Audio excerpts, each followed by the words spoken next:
সবাই নিজের টাকা পয়সা নিজের আওলাদ নবীর দরবারে কুরবান করার জন্য নবীর দরবারে উপস্থিত হয়ে যায়।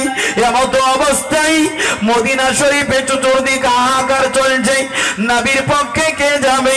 এবার সমস্ত সাহাবীরা নবীর পক্ষে যাওয়ার জন্য উপস্থিত হয়ে গেছে। আল্লাহর নবী ইরশাদ করেন, ও আমার সাহাবীরে, কে আছো আমার সঙ্গে যাবে? এক এক করতে এগোতে লাগলো, সবাই যেন বাড়তে লাগলো।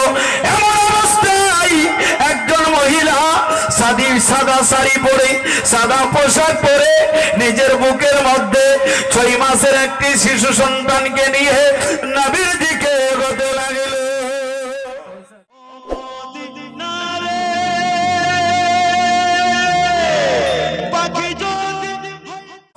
আলহামদুলিল্লাহ, সমস্ত তারিফ, যাবতীয় প্রশংসা, গুণগান, গুণকীর্তনে ওয়াহদাহুল্লাহ শরীক, जिनार कोनो शरीक नहीं, जिनार कोनो आकार नहीं, जिनी निराकार, जिनी लफ्जे कोन द्वारा ये 18,000 मखलुकात के प्रेरण करेছেন আল্লাহ পাকের যদি প্রশংসা করি, সমস্ত দুনিয়ার গাছ গোছালিকে কেটে যদি কলম বানানো যায়, দুনিয়ার সমস্ত সমুদ্রের পানিকে একত্রিত করে কালাই বানানো যায়, তবু আল্লাহ পাকের প্রশংসা লিখে শেষ করা যাবে না।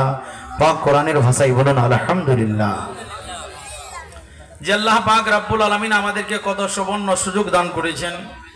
আজকে ডেটে দেখবেন হয়তো কেউ হাসপাতালে ভর্তি আছে, কেউ বিমারি অবস্থায় আছে, কেউ জেলের মধ্যে বন্দী আছে। হে মুসলমান, গর্ব করেন যে আল্লাহ আপনাকে এই জলসার রহমতি প্যান্ডেলে বসার সুযোগ দান করেছেন।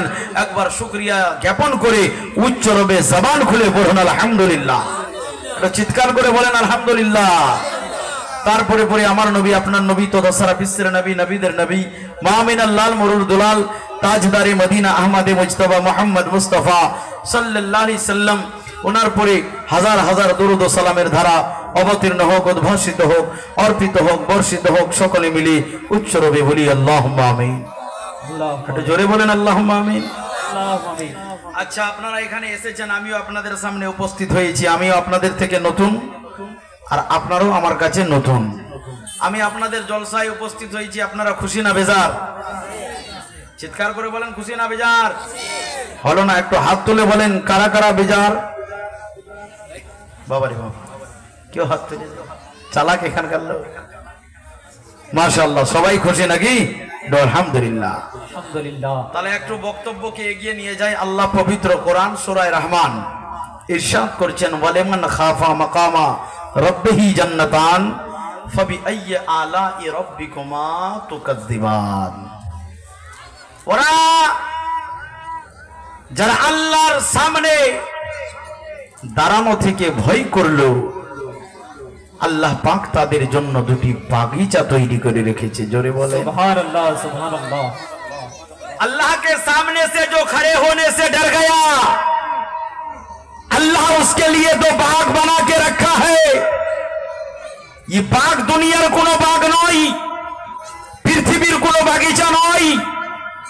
আমার আল্লাহ বলে, বান্দা বান্দিরে, যখন তোমরা আমাকে দেখে ভয় করবে, ভয় করার উদ্দেশ্য হলো আমাকে ভয় করে গুনার কাজের দিকে যাবে না, আমার ভয় মনে করে মিথ্যা কথা বলবে না, আমার ভয় মনে করে জুয়ার দিকে যাবে না, আমার ভয় মনে করে কোনো অশব্দ ভাষা বলবে না, আমার ভয় মনে করে জেনাবাজিতে যাবে না, আমার ভয় মনে করে নামাজ কাজা করবে না।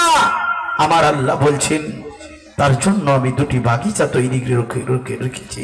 জোরে বলেন সুবহানাল্লাহ, সুবহানাল্লাহ। জান্নাতের বুকে তার জন্য দুটি বাগিচা তৈরি করে রেখেছেন।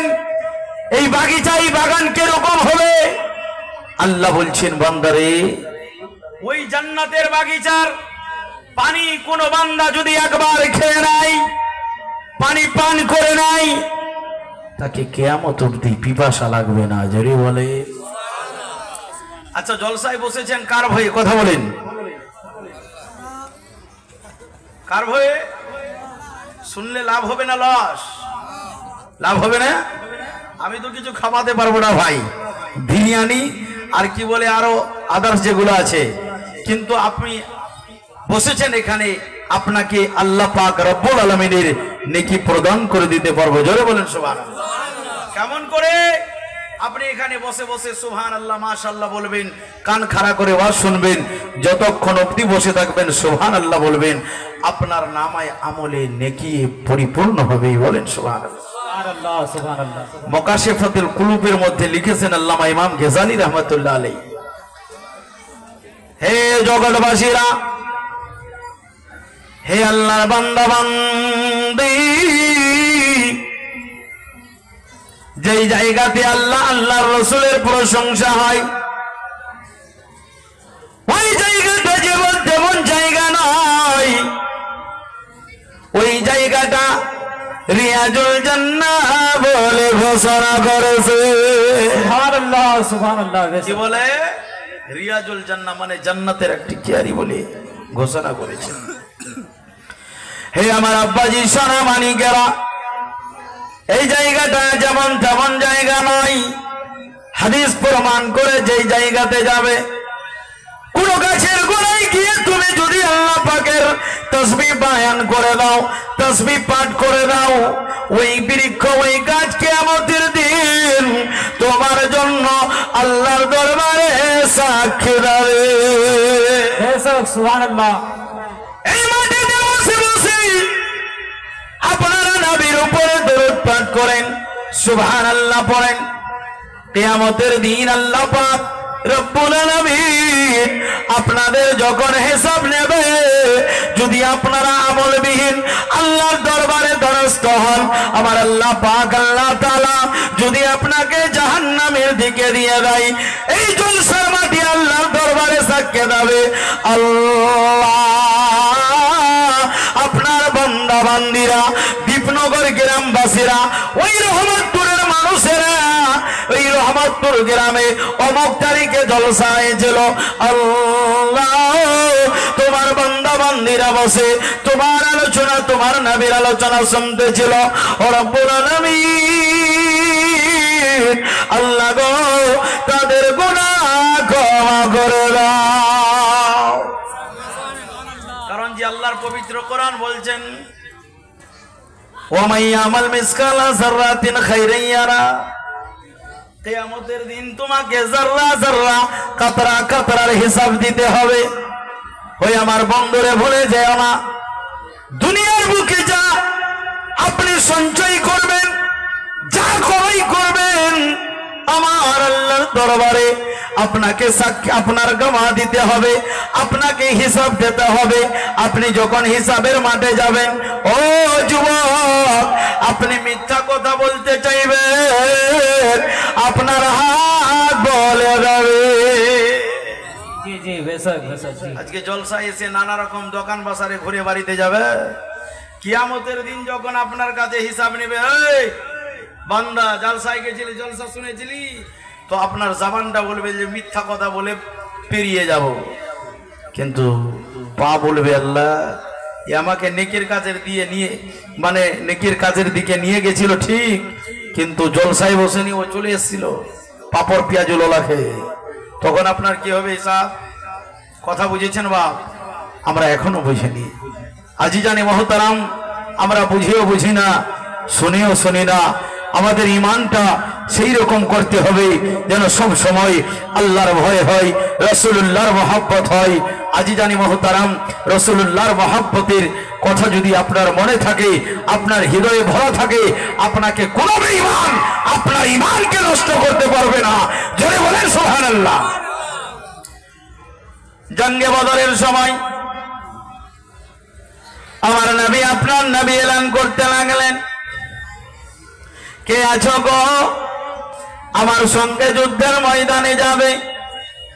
এবার আমার নবীর এলান শুনে মদিনাবাসীরা সবাই যেন কেউ নিজের বেটাকে দিতে লাগলো।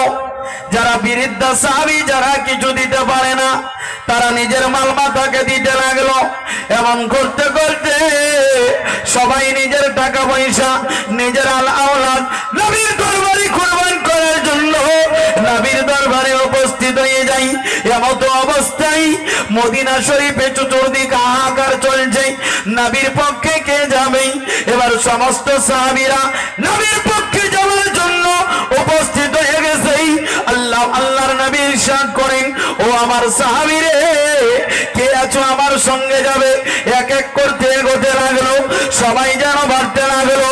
এমন অবস্থায় একজন মহিলা সাদা শাড়ি পরে, সাদা পোশাক পরে, নিজের বুকের মধ্যে 6 মাসের একটি শিশু সন্তানকে নিয়ে নবীর দিকে এগোতে লাগলো।